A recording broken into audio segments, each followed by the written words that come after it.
एक देश एक निवडणूक विधेयकाला कॅबिनेटची मंजुरी। केंद्रीय राज्यमंत्री मुरलीधर मोहोळ यांची साम टीव्हीला माहिती। विधेयक याच अधिवेशनात आणण्याची तयारी।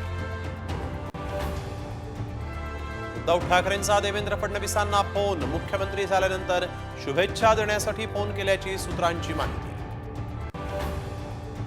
वाढदिवसाच्या शुभेच्छा देण्यासाठी अजित पवारांनी घेतली शरद पवारांची भेट। राष्ट्रवादीच्या मोठ्या नेत्यांचं सुनेत्रा आणि पार्थ पवारही उपस्थित। अचानक भेटीनं चर्चांना उधाण।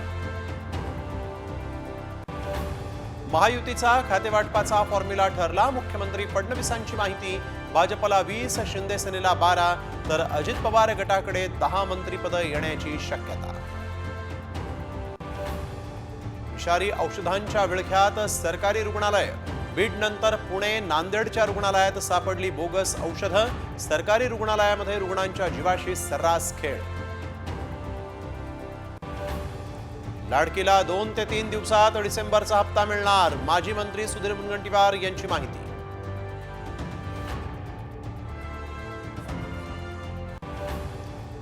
राज्यात आता शाळेची घंटा 1 एप्रिल पासून वाजण्याची शक्यता। सुकाणू समितीची राज्य सरकारकडे मोठी शिफारस।